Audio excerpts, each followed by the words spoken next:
Wonderful. This is so exciting. I love to see you guys joining us. I got Mary Jo, I got Mel, I got Jenny, I got Gina, I see Pete, I see Patty, Stephanie, Anne, Laura, Sandra, Shirley. Shirley, you have a beautiful photo. So do you, Sandra. So do you, Laura. I love seeing these photos of you. We've got a very big webinar for us tonight. We have 340 people that are on our webinar. So exciting. We'll have about 100 of you show up live and then another 100 listen on recordings. I got some fabulous people with us today. We're going to be talking about building mass and strength in older adults. I'm Sara Kooperman. I'm the CEO of SCW Fitness Education and WATERinMOTION and the brand new seatfitness.com. Seatfitness.com. It's chair fitness program that's choreographed by Ann Gilbert, who was going to join us tonight. And you wouldn't believe this. Somebody got into her business bank account and they just started charging things. So poor Ann is dealing with the bank. We love her. Hate these people who do these things. You know, these cyber people. It's really scary out there. So we have the fabulous Dane Robinson, who is going to be joining us. He's a certified professional through NASM, creator of the SCW Marketing and Sales for Personal Trainer certification. So those of you who are trainers, this guy is an expert on marketing and sales. So you have multiple courses. I know that. He's got 10 years of experience in the industry. He impacts hundreds of people in privates and group trainings. He also is a fitness coach, a very beloved fitness coach on the Daily Burn 365 in New York City. So we love to have Dane on our webinars, very articulate and very accommodating. He just finished teaching and he's already on. Love that. Oh boy. We've got Mary Beth. Now I'm going to do this. Dubinsky, did I do okay? Good. I did good. She has had over 30 years experience in Group X programming, and she's worked with multiple programs, but she was a former national trainer with Silver Sneakers, and also she's been an AEA master trainer as well. She is RYT certified and the co-creator of Yoqua, which is Yoga and Aqua, and I've known her for 30 years, and she looks the same. So that's why we love Mary Beth, smart and practical. And Robert Linkul, who's one of our favorite presenters that we've been having over this pandemic, and he always is at California Mania, so don't miss him.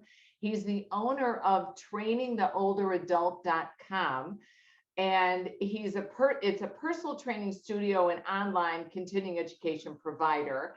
He has his master's degree in personal training and is the NSCA's 2012 Personal Trainer of the Year award winner and the 2017 NSCA Fellowship inductee. So we've got a great panel. We're sending out to Ann Gilbert all our love. And Mary Beth, quickly, you guys know what to do. Move your mouse, go to the bottom of the screen to the left of the chat button. My goodness. Click on it and look at all these people. Hello from Sacramento, Mary. All right, this is we got people from all over. I love that. We've got Dan always comes in from Waikiki. I know. Wow. Why are you doing that, Dan? Go out and enjoy the sun, but whatever. But we love this. This is a 45 minutes, so we're just going to jump in. We love to do these things. Mary Beth, what is sarcopenia? You know, sarcopenia is that progressive loss of skeletal muscle. And to be honest with you, you know, we're going to talk a little bit maybe about the causes. From what I know, we're uncertain to the exact cause of sarcopenia, but we know it could be an age-related change. We know it could even be an environmental or lifestyle change, a cellular change. It could be inflammation in the body. So it's a lot that we have to look at, and we have to look at the whole person when that happens. So for me, when I work with people individually, you know, I have to step back and take a look and look at that individual. So, you know, I think as fitness professionals, we just have a lot to do in being able to do some non-invasive testing and take a look at what that looks like. So personally, in my gym where I'm working as the active aging coordinator, You know, I might do anything from a chair stand to balance training, testing, to gait training. So I'm looking at a lot of different variables that help me understand and help them better understand what's going on with them, as it is an age-related condition.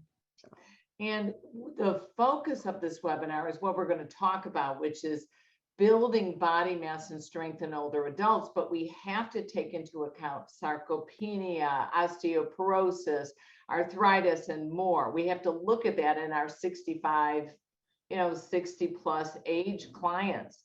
Robert, getting a little scientific, as you always seem to bless us with this wonderful information you have tucked away back there behind your beard. I know it's behind your beard. That's where I keep it all. Yeah. So with sarcopenia, how do we kind of notice this without, let's say, medical testing? Well, to kind of carry on here with what Mary Beth was saying, the sarcopenia, there's two types. You have primary sarcopenia, secondary sarcopenia. These are just a couple little slides I asked Sarah if I could share from a presentation I give on this. And basically it's like an early onset, more or less, where if you have a primary sarcopenia, it means that it's the only factor. If you have a secondary sarcopenia, it's because of something else. You may have cancer, you may have an injury, something that comes about that creates the poverty of your flesh, the reduction of flesh that reduces your daily abilities. So it's not just the loss of flesh, but you lose your daily life activities, your ability to do the ADLs. We see that true performance start to reduce. And when that happens, it's very, very difficult through the aging threshold to be able to get any kind of musculature back, let alone abilities back. So it's really about staying ahead of that curve. Depending on where you're seeking information from, it's anywhere from 25 to 45% of those over 65 have sarcopenia. We have recent data that suggests upwards towards 58%, starting from March of 2020. We all know a little event that happened back then that basically put everybody into their homes. And this research article kind of dives into that a little bit.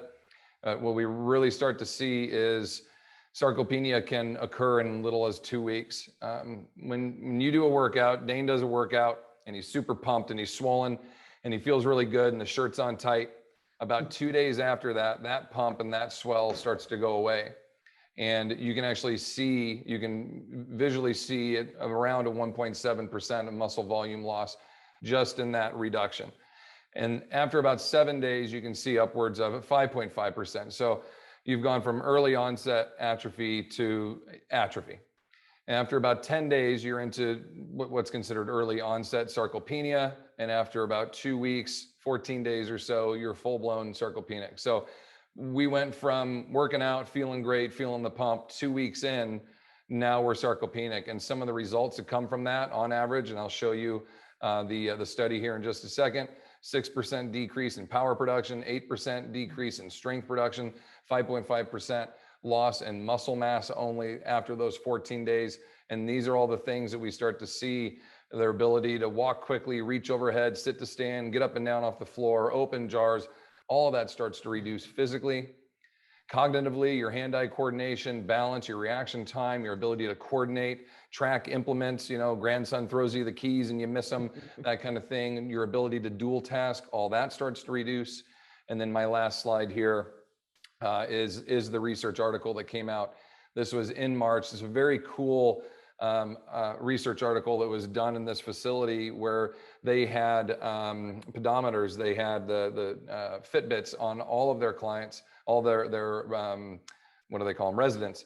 And they would come in for their workouts, they would track everything, they had everybody's tests, their strength levels. So on average, these folks were getting 6,000 steps per day around this community home. And after their 14-day lockdown, they brought them back in, they went to test them, and they saw all those results. They were dropped down, 75% decrease in their steps, dropped all the way down to 1,500 steps per day. And you see the decreased numbers there. Fat-free body mass, that's muscle, and our reduction, 8% reduction in muscular strength. So the rehab team goes, all right, we had them out for 2 weeks. Where can we get them back in 2 weeks? They weren't even close. They had almost no improvement in 2 weeks. It took months for them to be able to get back. to where they were. So So- sarcopenia, as I like to say, is our greatest enemy. I mean, it is our mortal enemy. That's what's knocking at the door for all of us and why we're all here today. And what's so scary about that is it happens so quickly.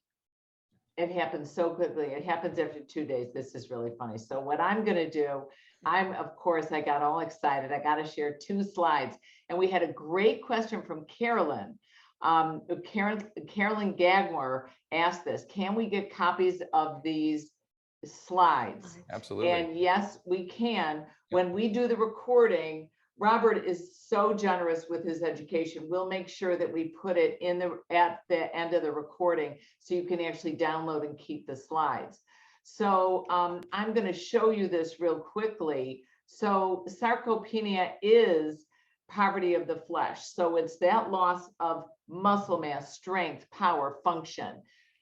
5 to 13% of all people 60 to 70-year-old have it.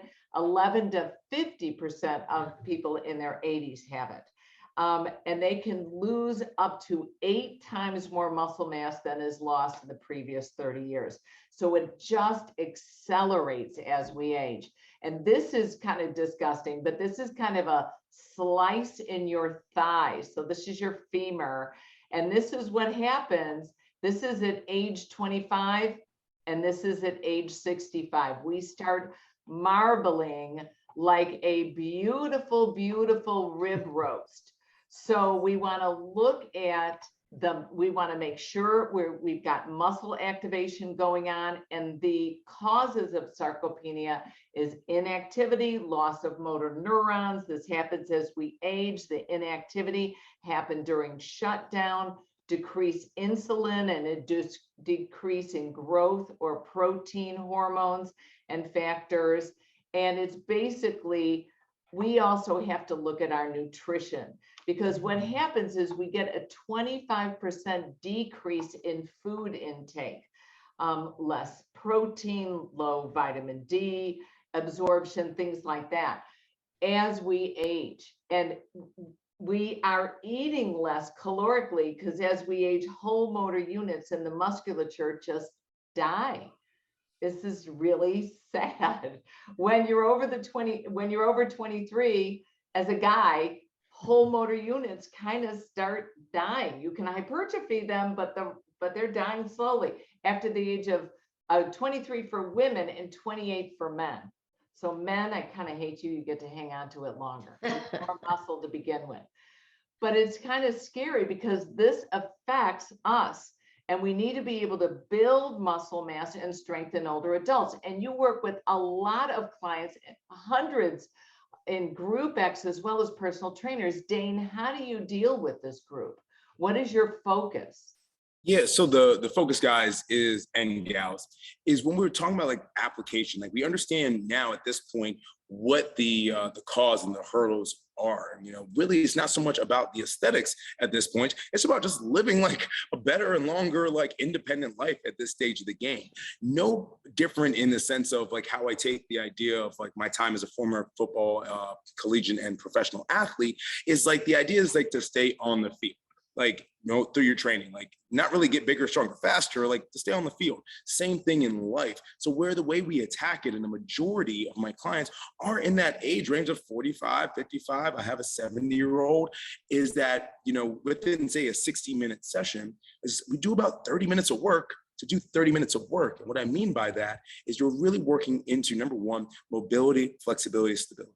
Mobility, flexibility, stability. A lot of my clients get tired and kind of like roll their eyes when they hear it. I'm like, that's where we start.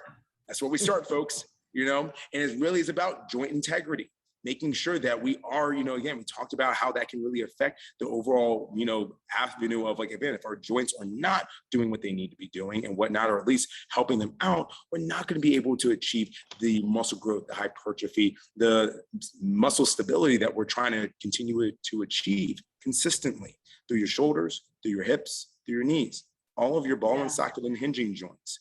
If we take that there and we now extend into, and one of my favorite subjects is core work there.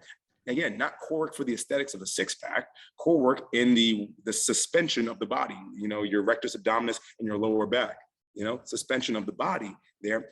working on that. And now at that point, yeah, heart rate's up and they're kind of sweating and everything there. And then I love to say, and I love to punctuate it saying, now we get to work out. But we can't get to the other half of this workout if we don't check those boxes off first. And Mary Beth, you're dealing with, you work out with clients on land and in the water, correct? I do.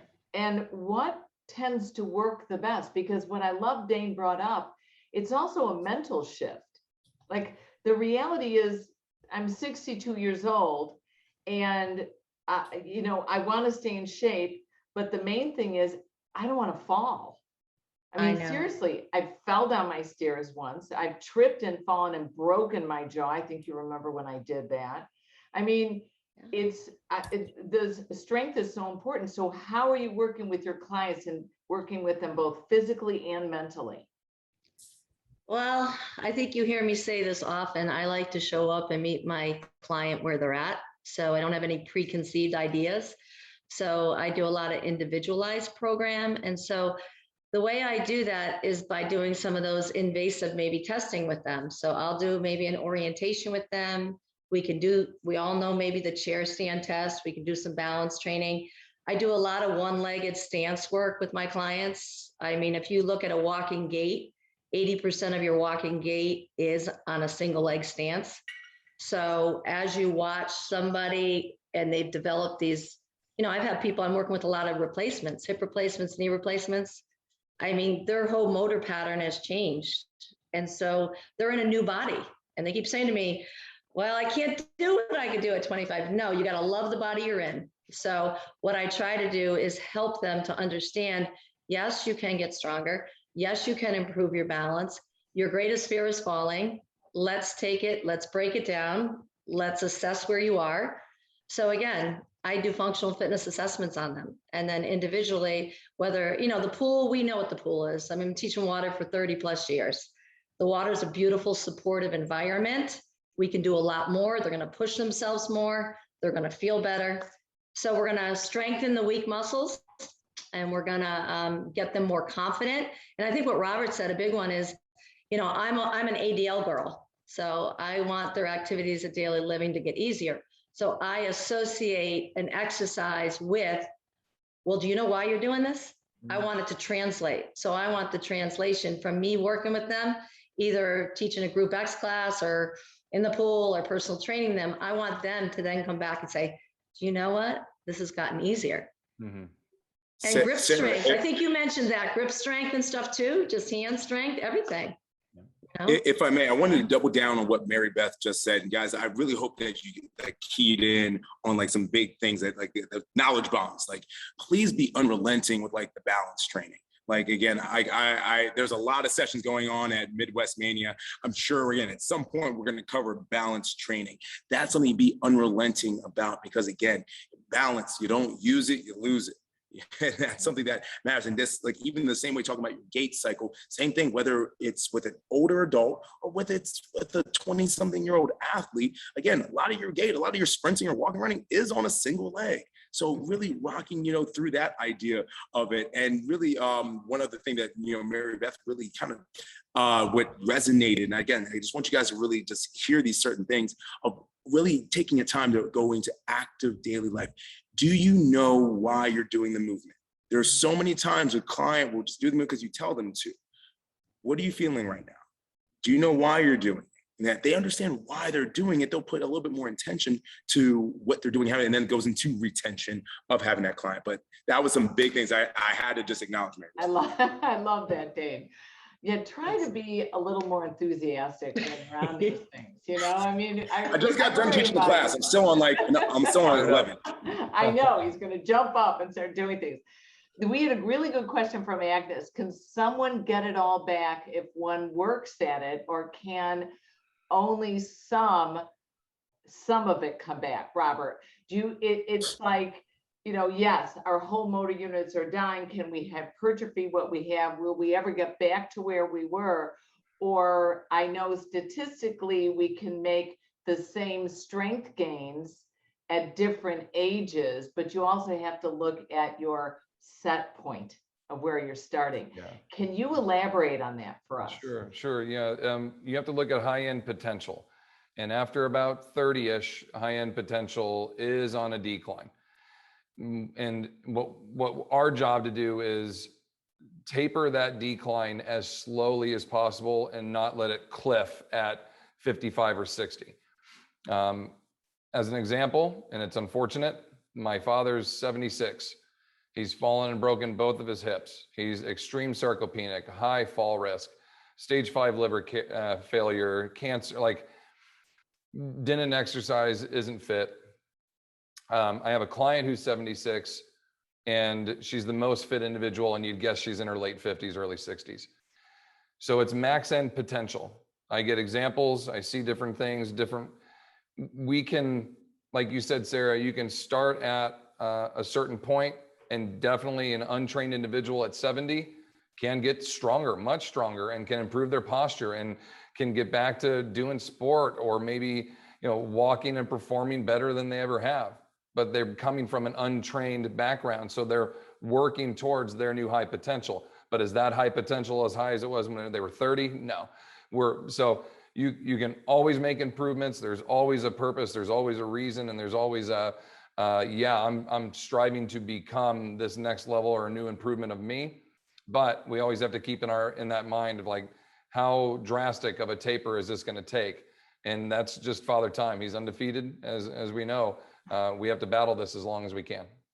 Yeah, but that at least gives us a little peace of mind. I do know as an active ager that for me, Dane, you referenced balance training. For me, the best way for me to balance train is not necessarily for me to balance just on one leg and do a tree pose. It's strength training, because I need to do weights. I need to do the strength training. It's not all about cardio. I find a much greater advantage out of doing the strength training. And I know, Robert, you take that very seriously, 100%. Working with load. And like you mentioned, it's like 2 days. If I lose my training for like 3-4 days because I've been on vacation, you just lose it. Going backwards, 100%. Yeah. Resistance training is the greatest. It's the must that we should have with everything else that we're doing, at least twice a week, 24 to 48, maybe 72 hours at max apart, 30 to 60 minutes, full body strength training. And whatever pursuit, whatever goal you were trying to get, fat loss, strength gain, sports performance, whatever it is, improving a limitation, just getting fit, sleeping better, feeling better, thinking better, resistance training will get you that much closer to that goal than if you didn't include it in the first place. So it's the linchpin. Right. And Dane, I saw you nodding your head. So I know we love balance training, we do, but what exercises do you think we should be including for our 65 plus clientele, and what might we be excluding? I would say this, everyone, like, don't overthink this. Don't overthink this. I'm going to make a quick reference. A cake is a cake, like milk, flour, sugar, eggs, butter. I think it's something like that, right? Like, the ingredients to a cake doesn't change no matter what type of flavor of the cake. Doesn't matter what kind of workout you are putting together and what your skill set is. Push, pull, squat, lunge, bend, twist, and carry. Like, even if you're working out. Okay, wait a minute. Say that one more time slowly. Push, you have your pull, your squat, and your lunge. You have your bend or hinge there, your rotation, and your carry. Meaning, like, just, again, literally just kind of carrying something, like carrying groceries. Those things matter at the end of the day. We can always kind of now think about what plane of motion we're moving in, sagittal, frontal, transverse, all that kind of fun stuff. But please don't overthink this. Again, if we're trying to really help our clients at the end of the day, it really is about just hitting all of those movements for, again, like how Robert said, head to toe, in whatever time span that you are allotting for your sessions in there. But also think about just it being progressive. Progressive meaning that if somebody's just starting, again, their load right now is themselves, is gravity.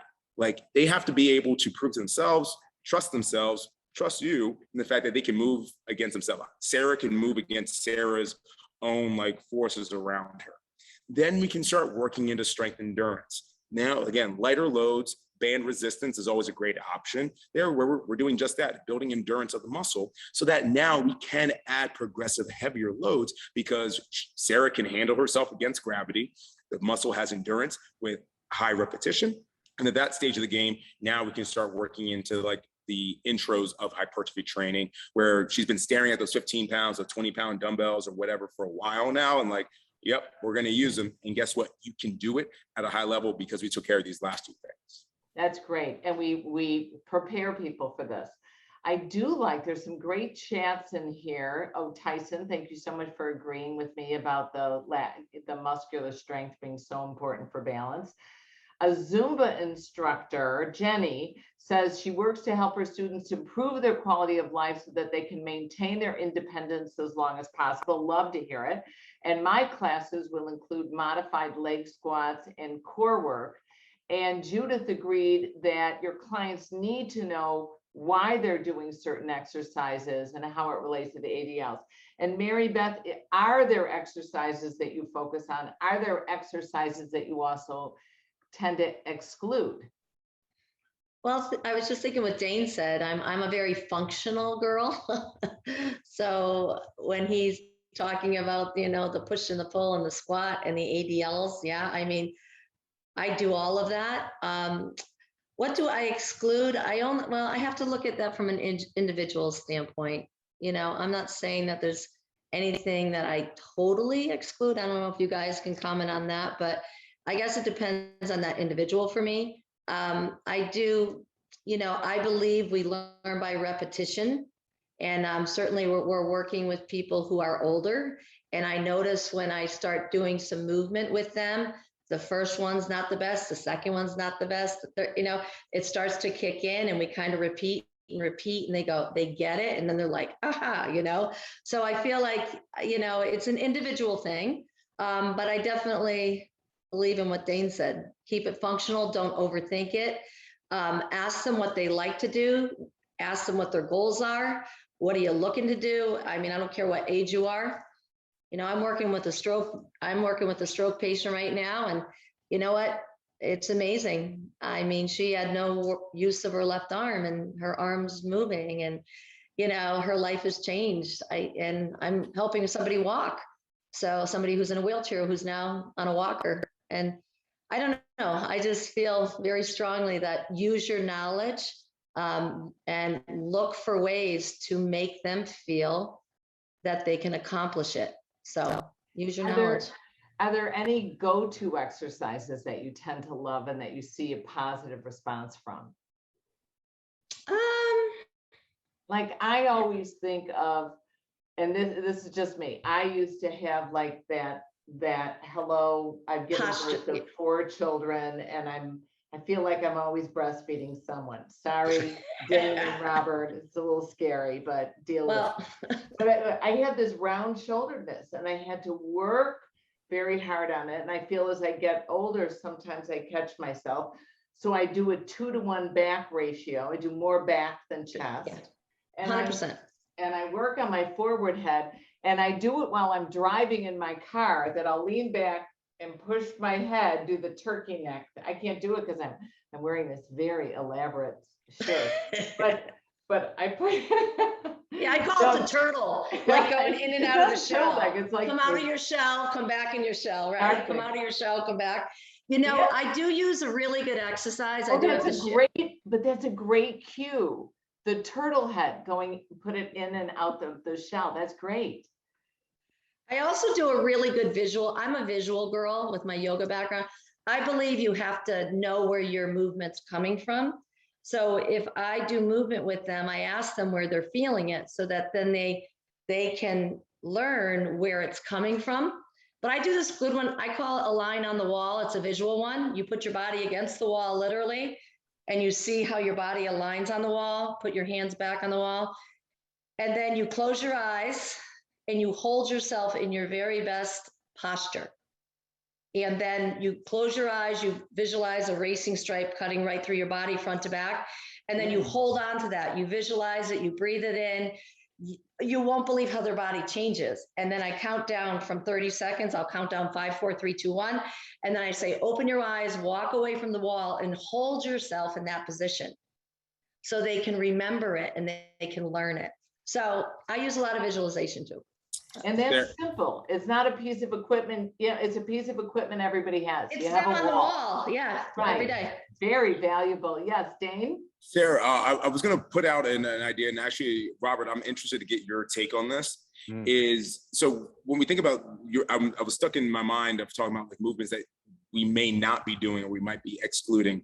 I know sometimes there might be some hesitancy and some like trepidation on power training, you know, there, because again, you see that as like a next level above hypertrophy. And, you know, I don't tend to shy away from power training. I have to do all the necessary avenues to it, but I tend to keep it low impact.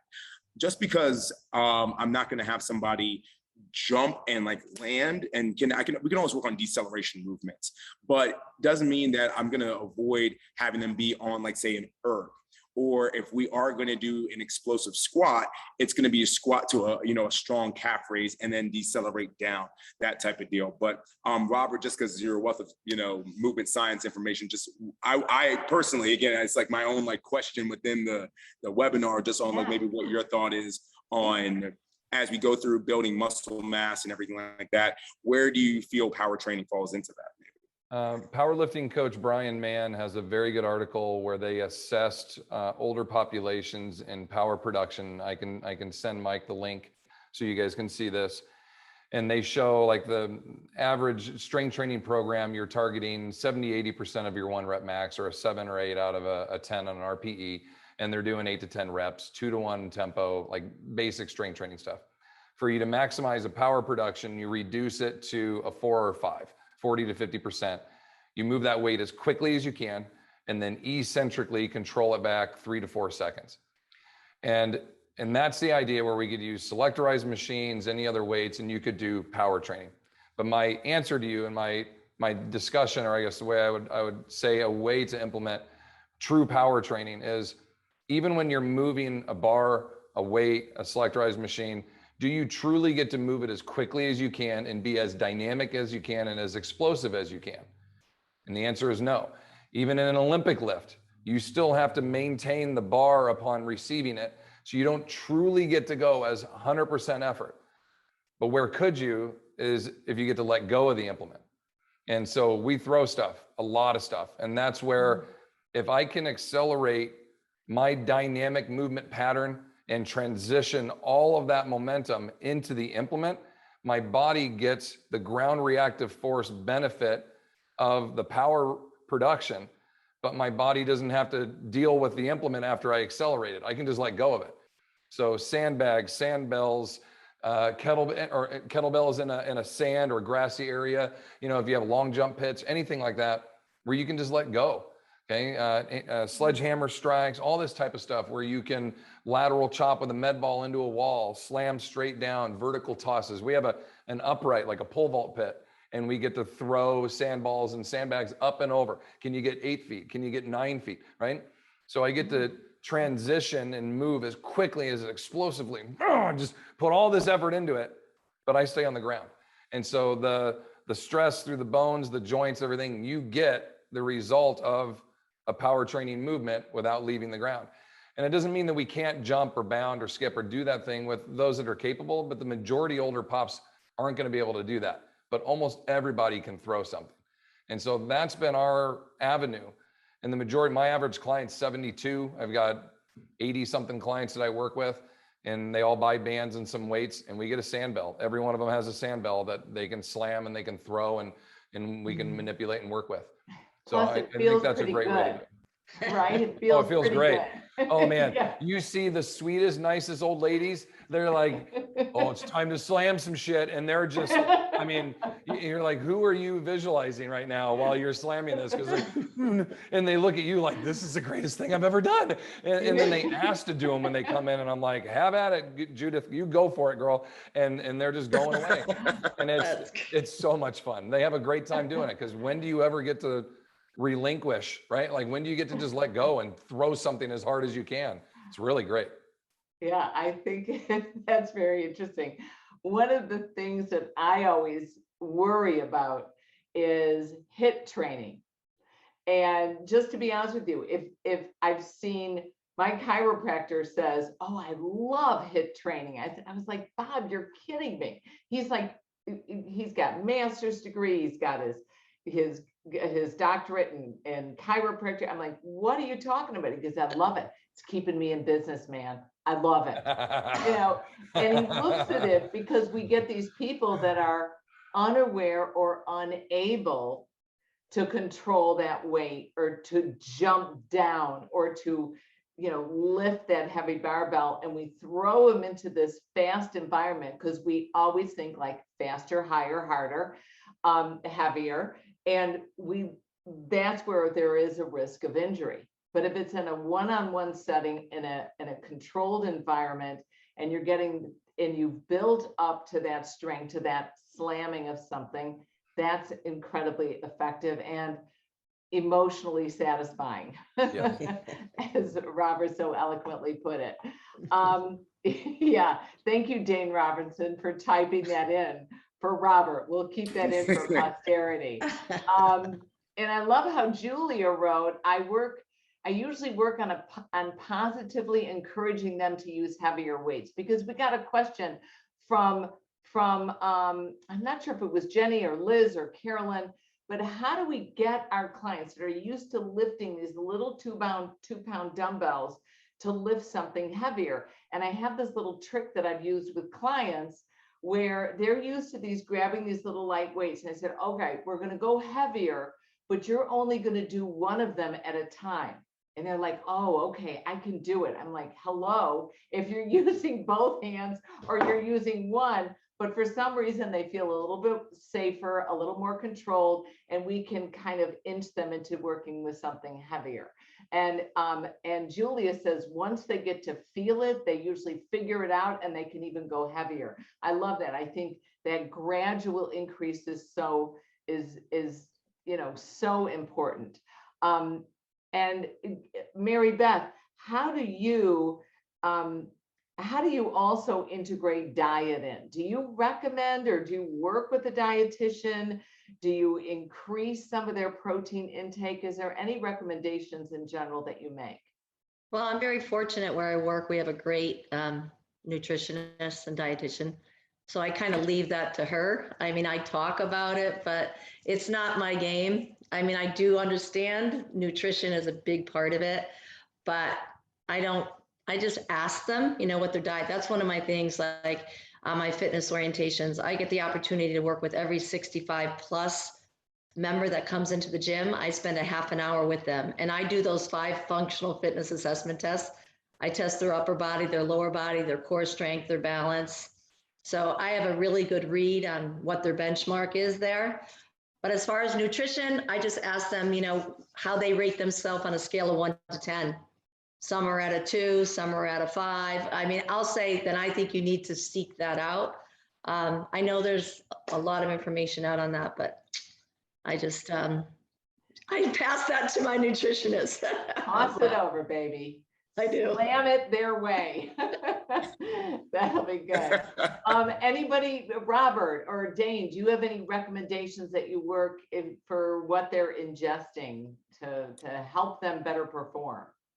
Yeah, I think it's just keeping it basic. Again, just please guys know, again, if you're not an RDA, really it's you to just kind of inform, give advice. But obviously, you can't like kind of write out like a whole meal plan from like, don't go in that territory if you're not, specialized into it. But I do try to provide information, just like, listen, when we are strength training, it is a breakdown of the muscle, and just the same way as I try to get people to understand just your macros as far as like, carbs, proteins and fat.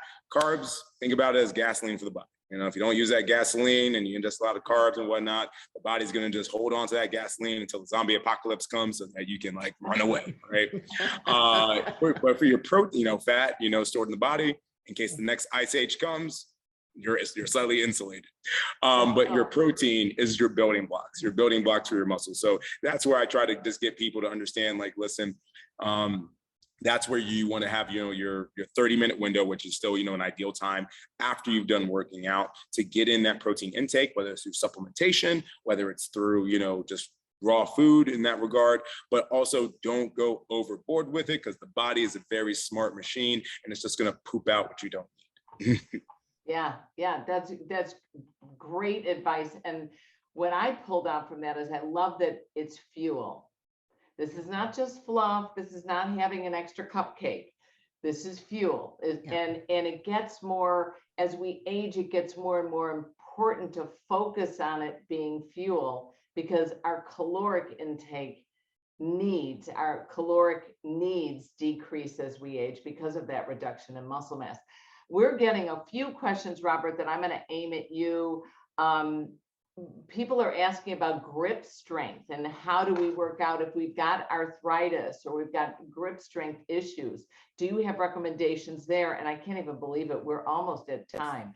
So you're going to have to talk fast. Sure, I can do that. So yeah, a lot of arthritic issues. If you think about how we go about to get these, a lot of arthritis is the big area of emphasis for me.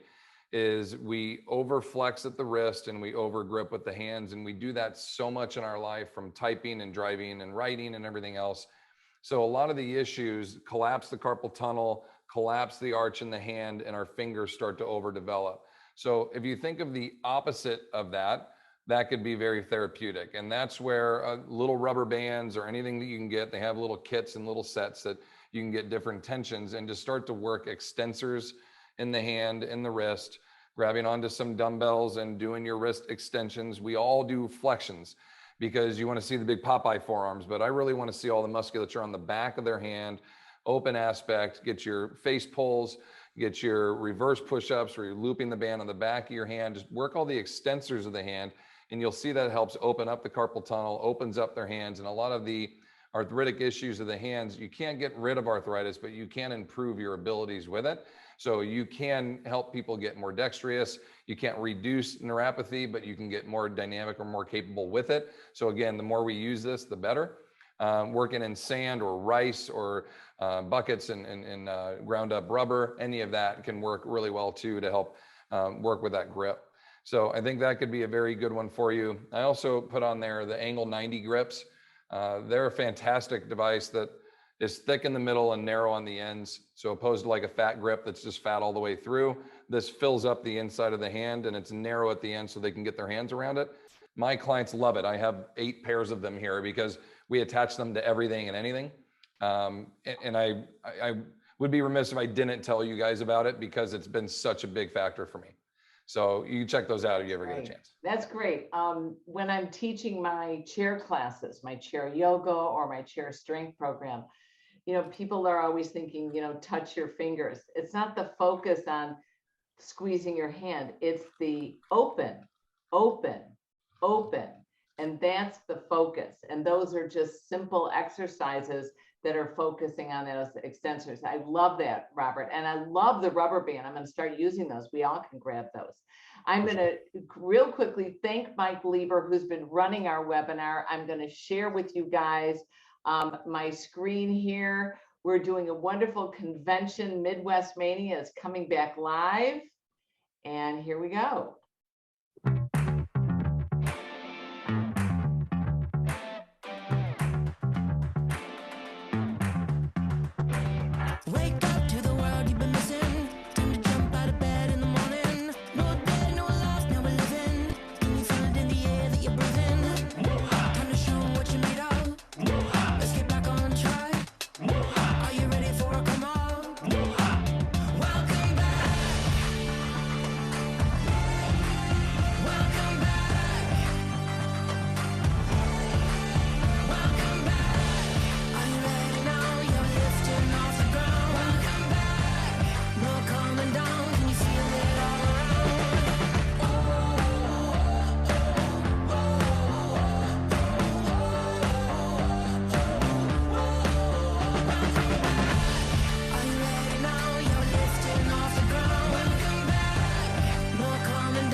and we've got a terrific September 17th through 19th.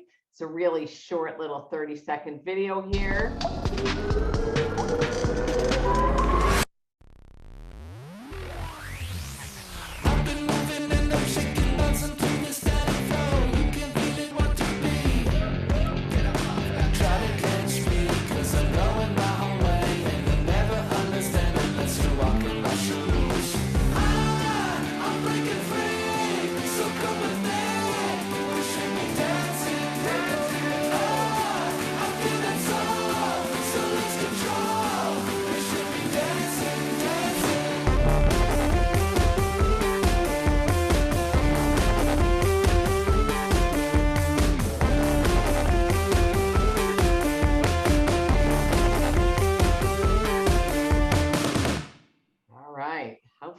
Is that this is where our fantastic Mike Lieber did our videos. Love it. Those are great. Exciting. So welcome back. We have in September, Ann Gilbert is leading a fabulous active aging certification. Kelly Roberts also leads our personal training certification. We've got some great certs coming up. I want to thank you all for joining me. Mary Beth, thank you so much. Great to see you after 30 years. And Robert, show us the fingers again. Love that. And Dane, thank you. Don't do that, Dane. There's all right. Fabulous, guys. Thanks. Thank you, everyone. I'll see Thank you, everybody. Tuesday. Good night. Go to sleep. Welcome back.